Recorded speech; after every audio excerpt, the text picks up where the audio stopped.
اللہ وہ ذات ہے جس نے پیدا کیا آسمانوں کو اور زمینوں کو اور اتارا آسمانوں سے بارش کا پانی، پھر نکالا اس بارش کے پانی کے ذریعے سے پھلوں کو تمہاری روزی کے لیے، اور تابع کر دیا تمہارے کشتیوں کو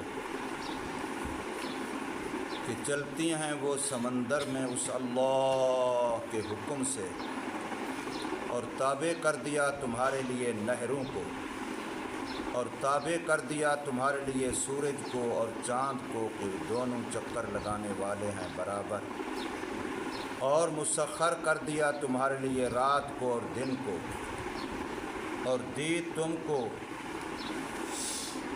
ہر قسم کی وہ نعمتیں جو تم نے اس سے مانگی، اور اگر شمار کرنا چاہو تم اس اللہ کے احسانات کو تو نہیں شمار کر سکتے تم ان کو۔ بے شک انسان بڑا بے انصافی کرنے والا، بڑا ناشکرا ہے۔ سورہ ابراہیم کی آیت نمبر 32، 33، 34 یہ آپ حضرات کے سامنے پڑھی اور ترجمہ کیا ہے۔ اس میں رب کائنات نے اپنی نعمتیں گنوائی ہیں، اور نعمتوں کے ضمن میں اللہ پاک کا تعارف ہوا ہے، کیونکہ یہ نعمتیں دینے والا صرف اللہ ہی ہے۔ تو پہلی بات تو یہاں اللہ تعالی نے اپنی عظیم نعمتوں کا تذکرہ فرمایا تاکہ ناشکر انسان، منکر انسان، کافر انسان، نہ ماننے والے بھی اس کی نعمتوں کو دیکھ کر کے اس کے ماننے والے بن جائیں۔ اور دوسری بات یہ کہ اللہ کون ہے، اللہ کا تعارف کیا ہے، اللہ کی پہچان کیا ہے۔ کوئی تم سے پوچھے کہ صبح صبح اٹھ کے جو تم باوضو مسجد میں کبھی قیام میں، کبھی رکوع میں، کبھی سجدے میں، کبھی قعدے میں، کبھی دعا کی حالت میں، یہ کیا کر رہے ہو، یہ کس کے لیے کر رہے ہو؟ خون پسینے کی کمائی زکوٰۃ کی شکل میں دے رہے ہو، کبھی فطران عشر قربانی کی شکل میں دے رہے ہو۔ کوئی پوچھے کون وہ ذات ہے جس کے گھر کے تم چکر کاٹ رہے ہو، طواف کر رہے ہو، آخر اس کا تعارف بھی تمہیں ہے کہ نہیں؟ اگر بندے کو پتہ نہ ہو کام کا کہ میں کیوں کر رہا ہوں،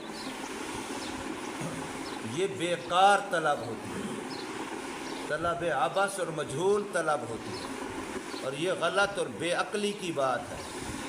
ایک بندہ باہر پھر رہا ہے، کیا کر رہا ہے؟ تلاش کر رہا ہوں۔ بھئی کیا تلاش کر رہا ہے؟ مثال کے طور پر بکری تلاش کر رہا ہوں۔ اچھا بھئی پتہ بھی ہے کہ بکری ہوتی کیسی ہے؟ کہتے یہ پتہ نہیں ہے، بکری کو جانتا نہیں ہوں، بس اتنا ہے تلاش کر رہا ہوں، مجھے کسی نے کہا جاؤ بکری تلاش کر کے لے آؤ۔ اب میں پھر رہا ہوں گلیاں، بکری تلاش کر رہا ہوں، لیکن جانتا بکری کو نہیں ہوں۔ یہ بندہ تلاش کر لے گا، یہ مقصد میں کامیاب ہو جائے گا۔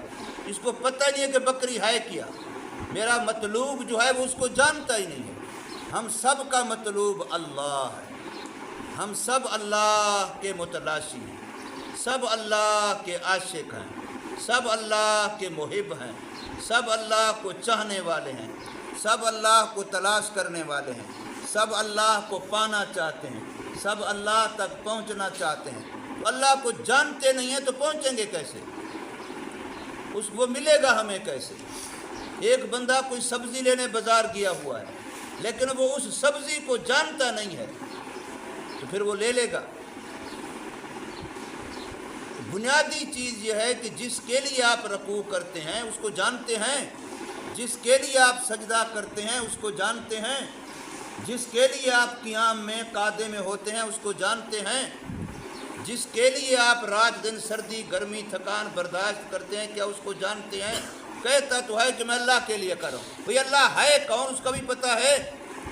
تو بنیادی کام انسان کے ذمے معرفت الہی ہے۔ اس لیے تفسیر جلالین کے اندر وما خلقت الجن والانس الا لیعبدون، لیعبدون کی تفسیر لیعرفون سے،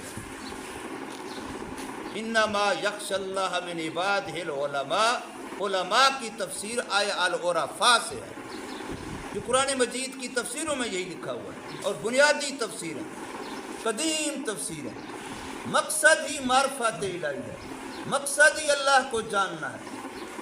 اب ایک بندہ صحابہ کرام کے، میں نے اگلے دن یہاں قول سنایا، فرمایا تعلمنا الایمان ثم تعلمنا القرآن، پہلے ہم نے ایمان سیکھا، اللہ کو جانا، پھر ہم نے قرآن سیکھا۔ آج یہ بچے سارے ہم ان قرآن سکھا رہے ہیں، رٹا لگوا رہے ہیں، ان کو مولوی بنا رہے ہیں، لیکن اللہ کا پتہ ہی نہیں ہے کہ اللہ سکھایا ہی نہیں ہے۔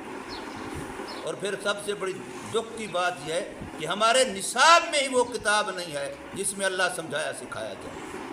اللہ کا تعارف ہے نہیں، سب سے زیادہ اللہ کا تعارف ہمارے ہاں لکھا ہوا ہے تعلیم الاسلام میں، اور وہ ہم پڑھاتے نہیں ہیں، وہ ہماری معیار کے نیچے ہے۔ ہمارا معیار بہت اونچا ہے مولوی بننے کا، اس کو ہم ان بچوں کو سکھا دیتے ہیں یا سنا دیتے ہیں۔ عقائد کا بیان ہماری اردو زبان میں جو اس وقت کتابیں ہمارے پاس پڑھائی جاتی ہیں سب سے زیادہ تعلیم الاسلام میں، لیکن اس کو ہم مولوی اہمیت دینے کو تیار نہیں۔ اس عمر میں بچے کو پڑھاتے ہیں جس عمر میں وہ سرے سے جان ہی نہیں سکتا کہ تو بہرحال اللہ کا تعارف ہے ان آیتوں میں کہ اللہ کون ہے۔ تو فرمایا اللہ وہ ذات ہے جس نے آسمانوں کو بنایا، زمینوں کو بنایا، اور آسمانوں سے بارش کا پانی اتارتا ہے۔ اب آسمانوں سے اتارتا ہے، بظاہر تو بارش کا پانی تو بادلوں سے آتا ہے، اور سائنس کہتی ہے کہ بادل جو ہے بخارات وہ سمندروں سے اٹھتے ہیں اور وہاں سے ہوا میں جمع ہوتے ہیں، پھر وہ چلتے ہیں فضا کے اندر، پھر وہ کہیں برستے ہیں کہیں برستے ہیں۔ تو یہاں قرآن کئی جگہوں پہ کہتا ہے کہ بارش کہاں سے آتی ہے؟ آسمانوں سے آتی ہے۔ تو اس میں ہم مولویانہ ایک تعویل یہ کرتے ہیں کہ ہر اوپر والی چیز کو آسمان کہتے ہیں، لہذا چونکہ بارش اوپر سے آتی ہے چنانچہ بارش آسمان سے آتی ہے۔ اور ایک یہ کہ بارش کا فیصلہ اور حکم کہاں سے ہوتا ہے؟ اوپر سے ہوتا ہے، اور اوپر کی تعبیر کی جاتی ہے اللہ تعالیٰ سے، ورنہ اللہ تعالیٰ جیسے اوپر ہے ویسے نیچے ہے، جیسے آگے ہے ویسے پیچھے ہے، جیسے دائیں ہے ویسے بائیں ہے۔ اللہ کی کوئی جہت ہے ہی نہیں، اللہ کے لیے کوئی جہت نہیں ہے۔ میں نے کئی دفعہ سنا ہے، ہمارے حضرت خاکمانی صاحب دامت برکاتہ علیہ فرماتے ہیں کہ میں عمرے پر تھا تو وہاں روضہ رسول پر میں دعا کر رہا تھا، تو شرطے نے آ کر، وہاں دو قسم کے لوگ ہوتے ہیں، ایک شرطے ہوتے ہیں اور ایک متوع ہوتے ہیں۔ متوع نے آ کر، متوع ہوتے ہیں داڑھی والے، جبہ پہنا ہوتا ہے، شرطے ہوتے ہیں سارے ان کے قرین شیب، انہوں نے وردی پہنی ہوتی ہے پولیس والے، تو شرطے پولیس والوں کو کہتے ہیں۔ تو متوع نے آ کر کے مجھے پکڑا اور پھیر دیا کعبہ کی طرف، تو اس میں کعبہ کی طرح منہ کرو تو روضہ رسول کی طرح پشت ہو جاتی ہے، وہاں مواجہ ہمیں جگہ ایسی ہے۔ تو مجھے یوں پکڑا تو میں نے اس کو پکڑ لیا، میں نے اس کو کہا تو نے مجھے ایسے کیوں پھیرا؟ عربی میں بات شروع کر دی۔ اس نے کہا اس لیے کہ مانگ رہا ہے تو دعا تو اس سے مانگ جس کا کعبہ ہے، وہ اللہ ہے، اس کا گھر ادھر ہے، نبی سے کیوں مانگتا ہے روزے سے؟ یہ تو غیر اللہ ہے۔ تو میں نے کہا تجھے پتہ بھی ہے کہ دعا کا کعبہ کیا ہے؟ وہ تو کعبہ صلاۃ ہے، جس کی طرف ہم نے منہ کے نہ کر کے نماز پڑھی وہ کعبہ صلاۃ ہے، اور میں تو نماز نہیں پڑھا، میں دعا کر رہا ہوں، تو نے میرا منہ ادھر کیوں پھیرا ہے؟ کعبہ دعا بتا مجھے۔ اب وہ پریشان، تو میں نے کہا تیرا دماغ خراب ہے، دعا کا کعبہ کوئی متعین ہے ہی نہیں، دعا تو اللہ سے مانگنی ہے، اللہ جہت سے پاک ہے، تو دعا کا کعبہ بھی جہت سے پاک ہے۔ زیادہ سے زیادہ دعا کا کعبہ عرش الہی کو کہہ سکتے ہیں، اور عرش الہی ہاتھ اٹھائے ہیں جدھر بھی منہ ہو عرش تو اوپر ہے، اس میں مشرق مغرب شمال جنوب کا کوئی فرق ہے؟ تو اس کا دماغ چکرا گیا، کس مولوی سے میرا واسطہ پڑ گیا۔ تو اس لیے اللہ تعالیٰ جہت سے پاک ہے۔ آج ہم اللہ کو دنیا میں کوئی بڑے سے بڑا ولی بھی دیکھ کیوں نہیں سکتا؟ اس لیے کہ ہماری یہ آنکھ جہت کی محتاج ہے۔ ابھی میں ادھر دیکھ رہا ہوں، دائیں بائیں اور پیچھے نہیں دیکھ رہا، جہت ہے، اس رخ پہ دیکھ رہا، لیکن جنت میں جو جنتیوں کو آنکھ ملے گی اس میں جہت نہیں ہوگی، وہ جہت سے پاک ہوگی، چاروں طرف برابر دیکھے گی، اس لیے وہ اللہ کو وہاں دیکھ سکے، اور اللہ کی ذات چاروں طرف برابر ہے، اس میں کوئی جہت نہیں ہے۔ تو اس لیے آسمانوں سے کہنے کا معنی کہ اللہ کی تعبیر ہم عظمت کے لیے کرتے ہیں۔ وہ اوپر والی ذات دیکھ رہی ہے، وہ اوپر والی دیکھ رہی تو نیچے کو اللہ کا نہیں ہے، اوپر اللہ ہے نیچے اللہ نہیں ہے، اوپر سے فیصلے ہوتے ہیں۔ اب یہ اوپر کی تعبیر اللہ تعالیٰ کی عظمت کے لیے کرتے ہیں، تعظیم کے لیے کرتے ہیں، ورنہ اللہ تعالیٰ جیسے اوپر ہے ویسے نیچے بھی ہے، دائیں بائیں بھی ہے۔ اور بعض علماء نے یہ بھی لکھا ہے، یہاں بھی حضرت نے حاشیے میں اشارہ کیا ہے کہ جیسے سورج چاند کہاں کھڑے ہیں، لیکن وہاں سے زمین پر فصلوں کے پکنے میں، پھلوں کے رس بھرنے میں، اور سمندروں کے اس میں پانی کی طغیانی اور فلاں میں، ٹھہراؤ میں، اس کے اندر سورج چاند کی شعاؤں کا اثر پڑتا ہے، تو پھر کیوں نہ ہو کہ شاید اسی طریقے سے آسمانوں سے بادلوں کے اندر بھی بارش کی وجہ سے کوئی ایسا اثر پڑتا ہو جس کی نسبت کی جا رہی ہے۔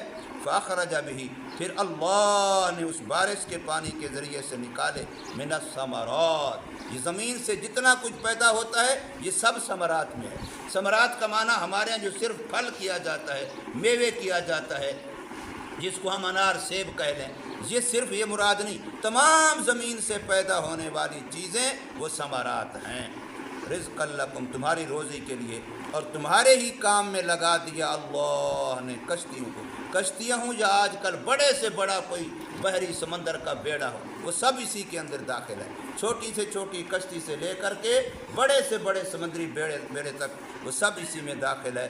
سب کو اللہ نے کام میں لگا دیا ہے، انسانوں کی خدمت میں لگا دیا ہے کہ وہ دریاؤں سمندروں میں چلتے ہیں، لیکن کس کے حکم سے؟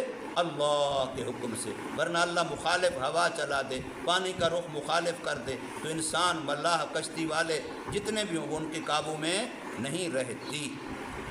اللہ نے تمہارے کام میں لگا دیا نہروں کو بھی، جتنی ندی، نالے، دریاؤں پانی بہتا ہے یہ سب اللہ کی طرف سے انسانوں کی خدمت پر معمور ہیں، یہ انسانوں کے کام آ رہے ہیں۔ اور اللہ نے تمہارے کام میں لگا دیا ہے سورج کو بھی اور چاند کو بھی، کہ دونوں برابر اپنے اپنے دائرے میں چکر کاٹ رہے ہیں، اور ذرا برابر بھی کبھی کتنے ہزارہاں سال گزر گئے دنیا کو بنے ہوئے، آج تک سورج چاند ستاروں کے نظام میں، رات اور دن کے نظام میں ایک سیکنڈ کا کوئی فرق نہیں ہو سکا۔ یہ میرے اللہ کا نظام ہے۔ سورج اللہ کی مان کے چل رہا ہے، حالانکہ کتنا بڑا ہے، چاند اللہ کی مان کے چل رہا ہے، ستارے اللہ کی مان کے چل رہے ہیں، رات اللہ کی مان کی چل رہی ہے، دن اللہ کی مان کے چل رہا ہے، لیکن انسان ہے باوجود اس کی انتہائی کمزور ہے، انتہائی کمزور ہے۔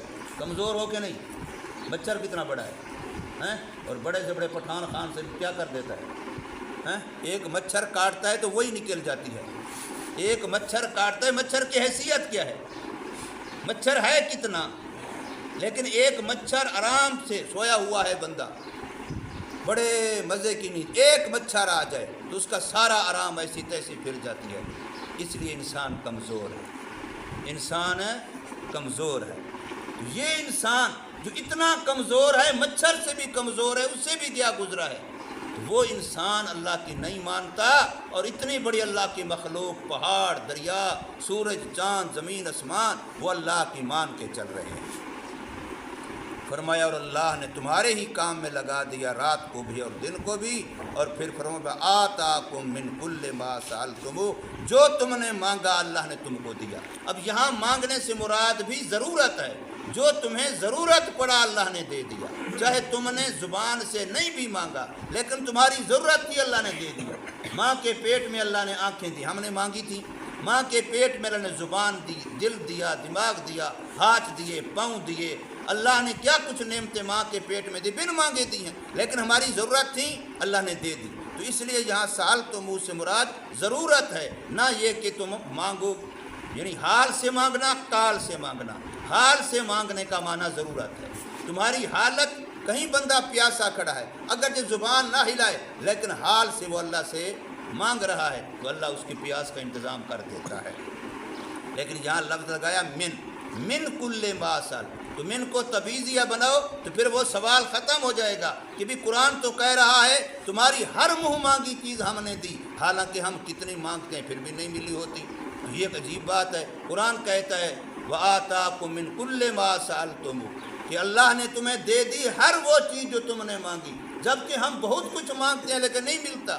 تو من لگا ہوا ہے بھائی اس میں سے بعض، تمہارے مانگے ہوئے میں سے جو اللہ کی حکمت کے مطابق ہوتا ہے، جس میں تمہارا مفاد ہوتا ہے، اللہ اپنی حکمت سے جانتا ہے، تو وہ اللہ نے تمہیں دی ہے۔ اس لیے نہیں کہ جو تم منہ سے نکالتے کو سب کچھ ملا۔ آگی بات سمجھ، جیسے وہ اس کے ملکہ سبا کے بارے میں آتا ہے کہ اوتیت من کل شے، جو اس کو ہر چیز دی گئی تھی. پھر داڑھی بھی تھی اس کی، عورت تھی نا. تو قرآن تو یہ کہہ رہے اوتیت من کل شے، ہر چیز اس کو دے دی گئی تھی. تو ہر چیز دے دی گئی تھی، مردوں والی چیزیں دے دی گئی تھیں اس کو، کچھ بھی نہیں تھا. تو اس لیے اس کا معنی یہ نہیں ہوتا. تو اس سے مراد جو اس کی حکمت کے مطابق ہے، جو اللہ تبارک و تعالیٰ کی حکمت کے مطابق ہے، وہ سارا تمہیں دے دیا گیا ہے. اور اتنے احسانات ہیں اللہ کے. اگر تمہارا کالکولیٹر، آج کل جو بڑی مشینیں ایجاد ہو گئی ہیں گنتی کی، ریاضی کی، تو سارے کالکولیٹر دنیا کے کمپیوٹر بھی تم استعمال کر لو. اللہ کی نعمتوں کی اجمالی فہرست بھی گننا چاہو تو انسان کے اس میموری کے اندر جو دماغ والے رکھی ہے، حالانکہ یہ بہت بڑی میموری ہے، لیکن اس کے اندر بھی وہ وسعت نہیں ہے کہ اللہ کی نعمتوں کو گن سکو، شمار کر سکو. اتنی نعمتوں کے بعد حق تو یہ تھا کہ ہر انسان اللہ کا مطیع ہوتا، فرما بردار ہوتا، ماننے والا ہوتا. لیکن فرمایا بے شک انسان بڑا بے انصاف ہے. دنیا، لوگ، جانور دوسرے پہ ظلم کرتے ہیں، یہ وہ ظالم ہے جو اپنے آپ پہ بھی ظلم کرتا ہے. بڑا ظالم ہے، اپنے آپ پہ ظلم کرتا ہے. جتنے ہم گناہ کرتے ہیں ان سب کی سزا کس نے بھگتنی ہے؟ ہم ہی نے بھگتنی ہے. تو اپنے آپ پہ ظالم، اپنے پاؤں پہ خود کلہاڑا مارتے ہیں. یہ ایسا ظالم انسان ہے، کفار، بڑا ناشکرا ہے. اللہ تبارک و تعالی ہمیں ظلم سے بھی بچائے اور ناشکری سے بھی بچائے.